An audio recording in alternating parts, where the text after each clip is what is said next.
Episode 9. And grinned to herself.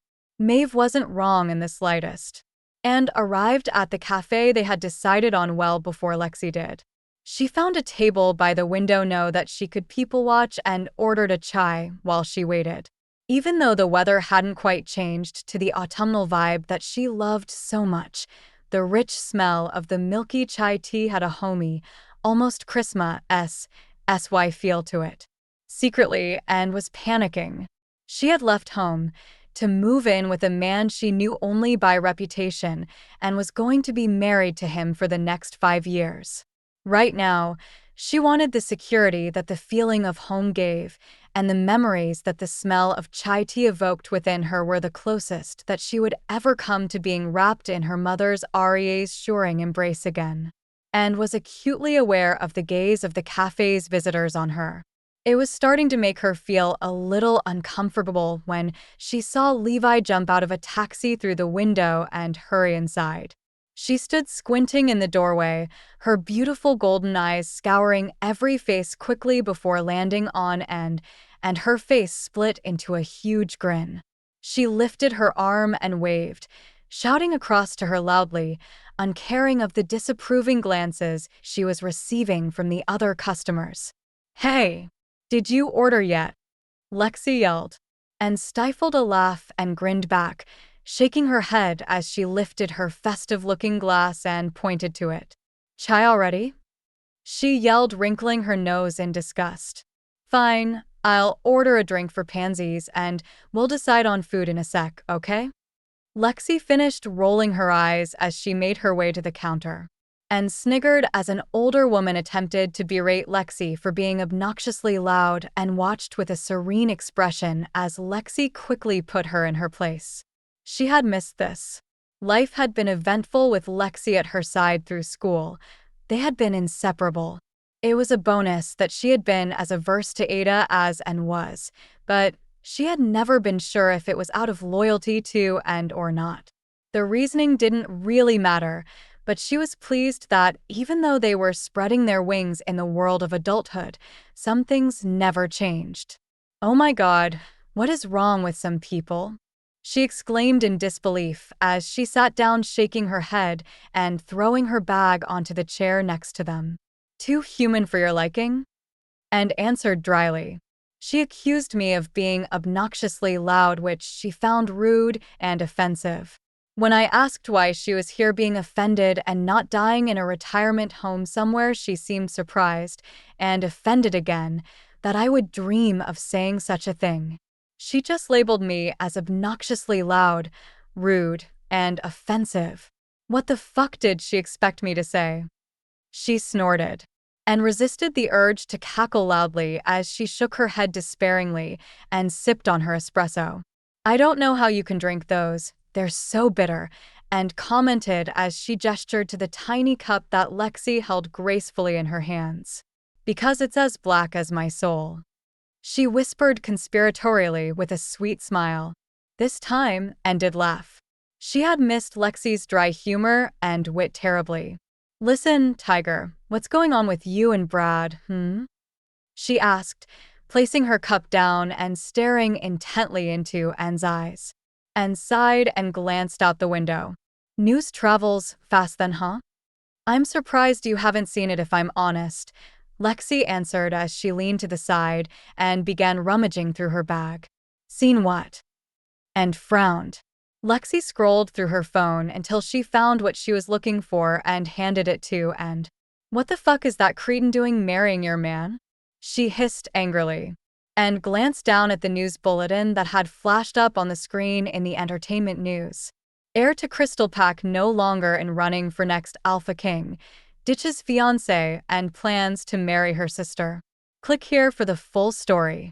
Directly underneath was a picture of Ada and Brad staring adoringly at each other at some function or other, and snorted and passed the phone back as Lexi folded her arms angrily. "Spill. I want details, I want everything," she instructed firmly through narrowed eyes, with a sigh, and told her how she had discovered her stepsister and Brad together. By the time she had finished explaining, The look on Lexi's face was murderous, and her golden eyes were blazing furiously. Suddenly, she slammed the table with her fist and exploded. What the actual fuck? Has he lost his mind? He chose to bury himself balls deep in that sloppy little whore over a life with you? She shrieked loudly and made frantic shushing noises and smiled apologetically at the other customers and staff as they were rapidly becoming the main focus of attention all over again. Lexi, it's fine. It's better that I know now rather than after we were married today. It is not fine. I bet Maeve wanted to rip his dick off and shove it down his throat. How the fuck do you even go against the mate bond? Ooh. I did not think of that, but told her I'll bear that in mind for possible options if I get a chance to go one-on-one with him. I have a few choice words for his coward of a wolf as well. Maeve interrupted excitedly. Maeve appreciated your suggestion. Isnigelt. I thought she might. Lexi sniffed as she sat down again and stared at, and with her mouth slightly open in shock. I hope you fucking rejected the twat. I tried. He called this morning and hung up on me before I could finish. And replied miserably. Cocky little, Lexi muttered before her face lit up and she leaned in closely, whispering excitedly. And let me go burn the wedding stuff. Just a little. I won't destroy the place. If we're lucky, the cowardly bastard will be inside somewhere, and I can accidentally, on purpose, roast him alive. How about it? Can I? And looked at the almost childlike excitement on Lexi's face and did her best not to laugh. No. Let them be miserable together. She can take my sloppy seconds. Besides, I have bigger things to worry about. I can make it look like an accident, and no one would ever know. She tried again, hopefully, and shook her head and fixed her with a firm glare. Lexi's face fell, and she muttered angrily under her breath. There was nothing really left for it. The only way to distract her now would be to fill her in on the rest of the evening. She picked the remainder of her chai up and leaned back in her chair, eyeing Lexi carefully. She hoped this worked. I'll be marrying Alpha Nocturne soon anyway, and stated as nonchalantly as she could. Lexi froze momentarily, and her head whipped up at the speed of lightning. Her interest peaked. Are you serious? She breathed before whistling lowly. Talk about out of the frying pan and into the fire. I'm not sure which is worse, honestly. How the fuck did that happen? Wait, how do you even know him? And chuckled. Let's eat first, Lexi, I'm starving. Let's order and I'll fill you in on everything. As they ate, and explained how her chance meeting with the big bad Alpha came about.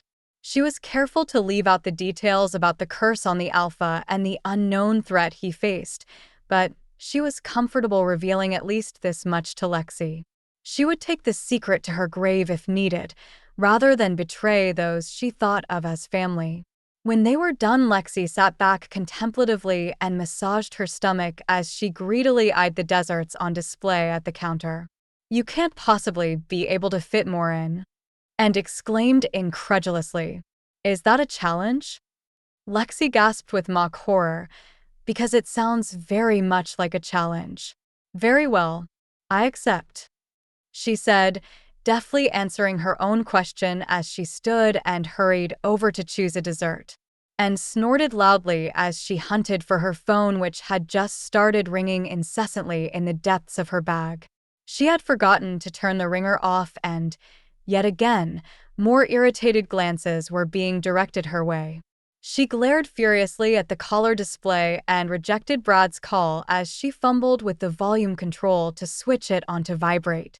It began to flash for an incoming call again, and without bothering to look at the caller display, she answered.